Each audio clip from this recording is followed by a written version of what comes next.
Então, querido André Janones, a palavra é com você.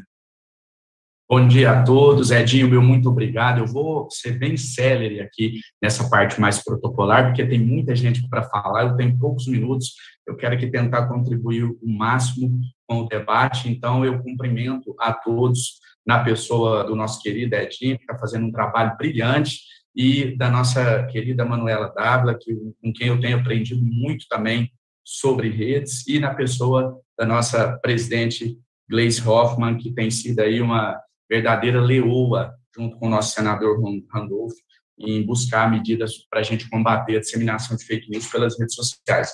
Vamos lá, eu selecionei aqui 8 pontos, eu vou tentar em 30 segundos cada um, passar em 30 segundos cada um, para a gente não perder muito tempo. Primeira questão, que o Boulos falou muito bem, eu quero reforçar a necessidade da gente ter ações coordenadas, uma comunicação centralizada. É ilusão a gente achar que atualmente eles trabalham só com robôs. O bolsonarismo 2.0, ele trabalha com aquilo que eu chamo de robôs humanos. O que são? Eles têm os robôs que eles pagam, etc., de forma legal, mas eles têm também os robôs humanos. O que são os robôs humanos?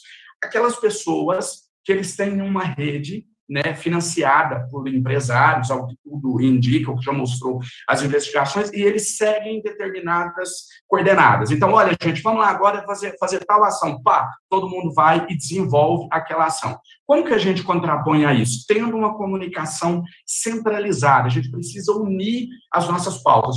Hoje nós vamos reforçar que o Lula foi quem criou Luz para Todos. Então, a pauta de hoje é isso. Um vai ficar falando do Minha Casa Minha Vida, o outro do Luz para Todos, o outro trazendo que o Lula criou o SAMU, não. Vamos todo mundo focar nessa pauta. É o primeiro ponto. Segundo ponto, a gente está preparado para mudanças repentinas. Por exemplo, a semana passada a gente estava discutindo uma pauta econômica, de repente o presidente vai num podcast e diz, olha, pintou um clima entre mim e uma criança de 13, 14 anos de idade, fazendo, no mínimo, uma apologia a pedofilia, no mínimo normalizando essa situação. Você tem que mudar a pauta na mesma hora. Então, talvez a gente está falando aqui, olha, hoje nós vamos fazer isso. E, de repente, a gente precisa mudar esse rumo. É o que a Manuela muito bem colocou, né, do dinamismo das redes sociais. Terceiro ponto, eu vejo muitas pessoas em dúvida. Eu devo postar ou repostar? Será que eu devo ir lá para a minha rede agora e retweetar, ou clicar em compartilhar, ou eu mesmo devo postar o conteúdo? Minha opinião. Concordo plenamente com a Manuela de que todos nós somos influenciadores. Porém, se você olhar pela lógica das redes sociais, pelo algoritmo, uma sugestão minha, sem nenhum embasamento científico, mas quem tem, por exemplo, acima de 10 mil seguidores, minha sugestão é que poste você próprio na sua rede aquele conteúdo.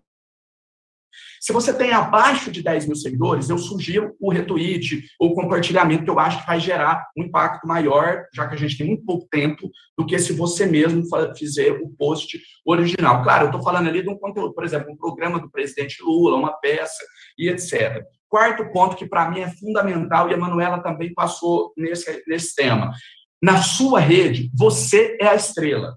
O seu depoimento, a sua influência é maior do que a minha, do que a do Randolph, do que a do presidente Lula, do que qualquer um.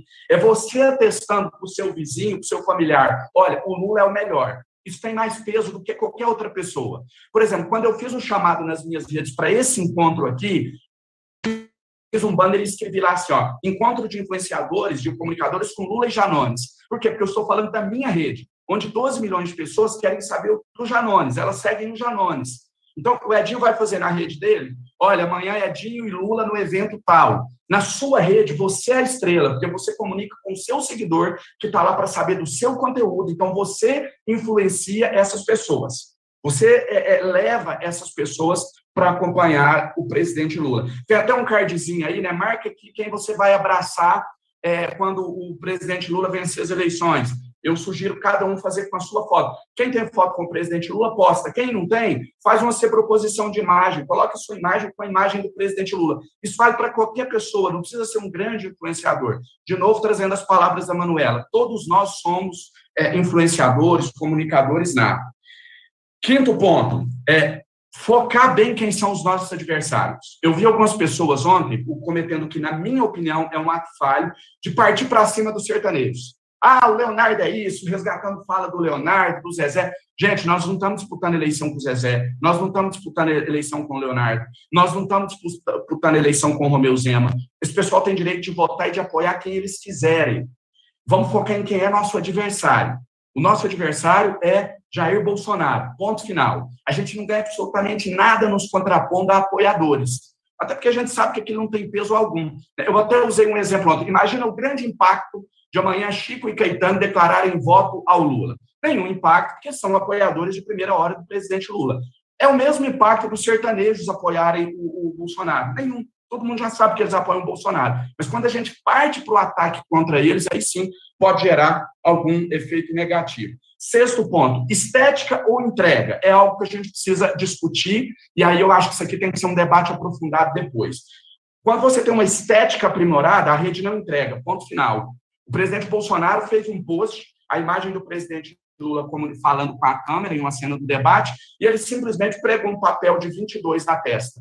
Deu mais de 300 mil curtidas. Tudo que é tosco, tudo que tem essa comunicação mais feinha, a rede entrega bem. Então, a gente precisa começar a discutir o que a gente quer. Uma estética bonita ou a entrega. Sétimo ponto, comunicar no ambiente correto. Quero aqui saudar, de forma muito especial, a senadora Simone Tebet, que desempenha um trabalho fundamental nesse segundo turno. Para mim, a principal peça, no bom sentido da palavra, dessa campanha, que ela tem condições de trazer o voto dos indecisos, de trazer o eleitor que está mais ao centro.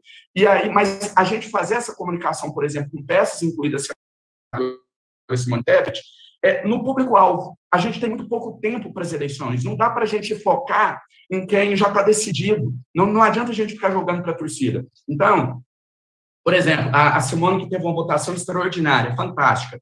Qual foi o público prioritário da senadora Simone? Então, vamos colocar as peças da Simone para comunicar com esse público. Exemplo, não adianta a gente ficar no Twitter falando de Auxílio Brasil, se quem recebe o Auxílio Brasil está no Facebook. E não adianta a gente ficar no Facebook falando de agro. Então, não adianta colocar a Simone para falar de agro no Facebook. A Simone tem que falar do agro e trazer o empresariado, por exemplo, e outra, claro que ela tem penetração em todas as camadas da população, mas estou dizendo onde é mais forte, ela tem que comunicar no Twitter, ela tem que comunicar no Instagram, né? E as lideranças mais populares buscar uma comunicação mais direta com o povo. Oitavo e último ponto, só para fechar. Então, gente, só para finalizar esse sétimo aqui, então não adianta a gente mandar lá no grupo do condomínio, lá da academia, de R$1.000 a mensalidade, conteúdo relacionado ao auxílio. Não vai ter impacto. Como não adianta a gente mandar lá no grupo que discute Auxílio Brasil um conteúdo falando sobre a importância do agro. Não é então, saber onde distribuir cada conteúdo. E agora, sim, o oitavo e último ponto, reforçar as palavras do Randolph. Eu recebi informações em off de alguém do QG da campanha de Bolsonaro, pouco antes de entrar aqui, que eles estão absolutamente desesperados com a participação do presidente Lula no Flow hoje. Isso não é uma entrevista qualquer. E essa participação no Flow nas redes sociais tem um impacto que pode ser equiparado ao do debate e pode ser fundamental nessa campanha. Então, a grande missão do dia hoje, de todos nós, mobilizar muito para essa entrevista do Flow. A gente tem que explodir a audiência.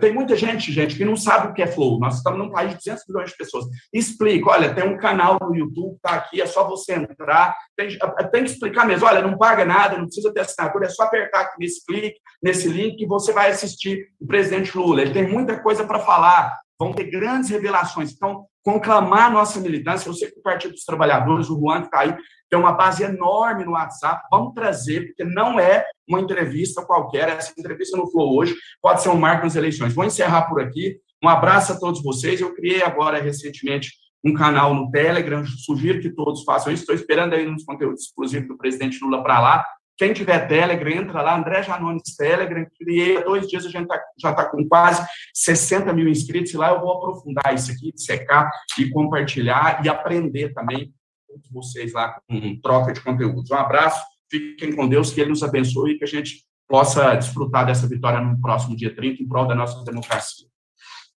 Muito obrigado, Janones.